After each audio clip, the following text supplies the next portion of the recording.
Olá, minha galerinha do segundo ano, tudo bem com vocês? Vamos começar hoje uma aula. Na semana passada, algumas semanas atrás, eu deixei o link de um vídeo sobre fungos e pedi para vocês anotarem o que vocês tinham entendido. E eu percebi que algumas coisas não ficaram muito claras. Então, a gente vai ver agora esse conteúdo de fungos para tirar qualquer dúvida que tenha restado, beleza? Nós já estudamos, lembrando que nós já estudamos vírus, depois bactérias e arqueias, protozoários e agora a gente viu também algas e agora estamos no conteúdo de fungos, beleza? Características gerais dos fungos, como a gente sempre faz o nosso resuminho. São seres eucarióticos. Gente, eu vou repetir isso até vocês terem isso tatuado na memória. Os únicos representantes de seres vivos com célula procariótica são as bactérias e as arqueias. Todos os outros seres vivos possuem célula eucariótica. E o que é mesmo uma célula eucariótica? Lembrem, células que possuem um núcleo verdadeiro, cujo material genético está guardadinho dentro do núcleo, beleza? São seres multicelulares. Há algumas exceções pouquíssimas de fungos que podem ser unicelulares, mas a grande maioria é multicelular. Vivem no solo, podem ser encontrados no solo, na água ou no corpo de outros seres vivos. É muito comum encontrar fungos parasitando outros seres, tá ok? Organização corporal, como é que os fungos são feitos? As células dos fungos se organizam de forma linear, coladinha uma na outra, formando uma estrutura que nós chamamos de hifas. Percebam que elas estão todas unidazinhas e formam uma espécie de filamento, como se fosse um fio formado por essa sequência de células. À medida que essas hifas vão ficando cada vez maiores, elas vão se entrelaçando umas nas outras e formam o que nós chamamos de micélio. Professora, não estou entendendo. Olha, o corpo dos fungos é formado por hifas. Essas hifas se entrelaçam como se fosse... Pensem no novelo. Você tem um fio que é a sua hifa, só que vai ficando muito grande, ela começa a se entrelaçar e juntar vários fios desses, vai formar o micélio, que é o que forma o corpo do fungo. Ele é todo formado desses fiozinhos. E alguns ainda apresentam uma estrutura chamada de corpo de frutificação, que em algumas espécies de fungos, como por exemplo o cogumelo, vai ser essa partezinha que é como a cabecinha, a parte de cima do fungo, que é uma estrutura reprodutiva chamada de corpo de frutificação. Os fungos são um grupo de seres vivos bastante diverso. A gente encontra eles de vários tipos e várias aparências, né, várias morfologias diferentes. Então a gente tem aqui no nosso livro 4 grupos de fungos que a gente pode encontrar. Os quitridiomicetos, já vou dar uma dica, tudo que tem a ver com fungos termina com micetos, todos os grupos que a gente vai estudar, o que muda é só o prefixo, tá?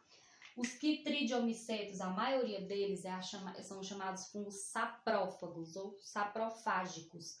O que isso significa? São seres que se alimentam de matéria orgânica morta, muito importantes no processo de reciclagem da matéria.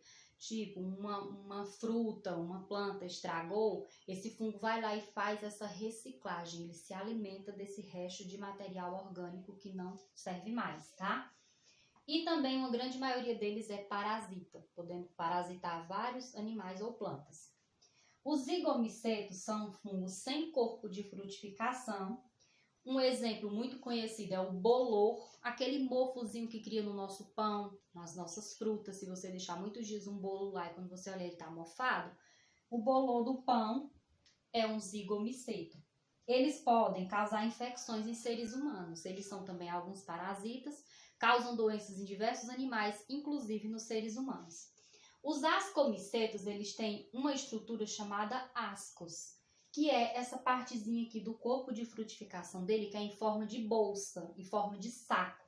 Aqui vão estar as estruturas reprodutoras desse fungo, que são os esporos chamados de ascósporo.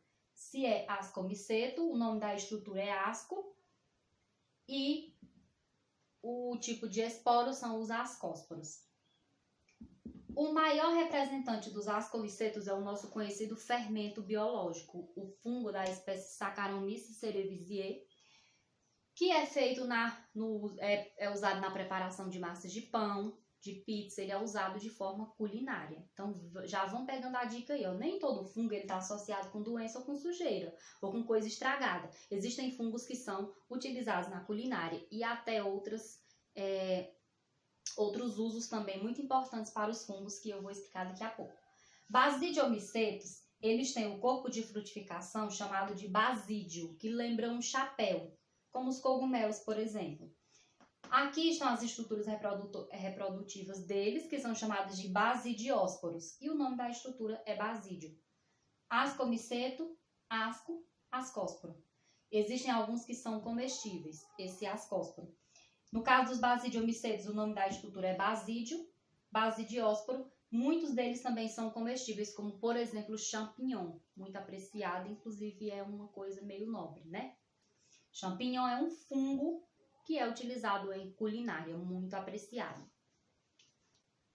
E para finalizar, a gente vai ver aqui a importância dos fungos. Como já foi citado, eles têm uma grande importância ecológica, principalmente os fungos saprófagos, que atuam na decomposição e reciclagem da matéria. Isso é muito importante, pessoal, porque se não houvesse seres decompositores na natureza, tudo que morre, plantas e animais, iam se acumular.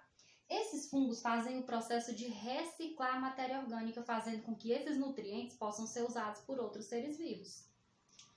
Na indústria, os fungos também são bastante importantes. Por exemplo, fabricação de cervejas, vinhos e pães são feitos também do álcool etílico, utilizado como combustível, são feitos através de fungos. Na maioria desses casos, usa-se o Saccharomyces cerevisiae, que é o fermento biológico que se usa no pão. Na culinária também há fungos muito apreciados, como eu já dei o exemplo do champignon, que é um fungo muito utilizado em diversos pratos, inclusive nem é uma coisa muito acessível, né? Alguns queijos são produzidos através do processo com utilização de fungos. Coloca-se esses queijos no ambiente fechado, quente e úmido, que é onde os fungos mais gostam de viver, tá? E aí eles vão fazer um processo de mesmo contaminar esse queijo, e isso vai dar uma diferença no sabor. Por exemplo, quem tiver curiosidade pode pesquisar o queijo gorgonzola, que ele tem é o queijozinho, só que ele tem umas coisinhas verdes, esverdeadas nele todo. E ele tem um cheiro forte, bem característico, é como se fosse uma coisa estragada, mas é extremamente apreciado e caro. O queijo camembert também, o roquefort, a maioria dos queijos mais caros e apreciados na culinária, eles são produzidos com utilização de fungos. Na indústria farmacêutica, na área da medicina, o primeiro antibiótico inventado, a penicilina, descoberto inclusive por acaso por um cientista chamado Alexander Fleming. A penicilina nada mais é do que um fungo do gênero Penicillium, que é utilizado como antibiótico. Ele consegue matar, ele consegue destruir bactérias. E aí, para vocês fica a seguinte tarefinha: reprodução e ciclo de vida. Vocês vão pesquisar sobre a reprodução dos fungos e vão produzir um desenhozinho mostrando todo o ciclo de vida de um fungo. Beleza? Até a próxima!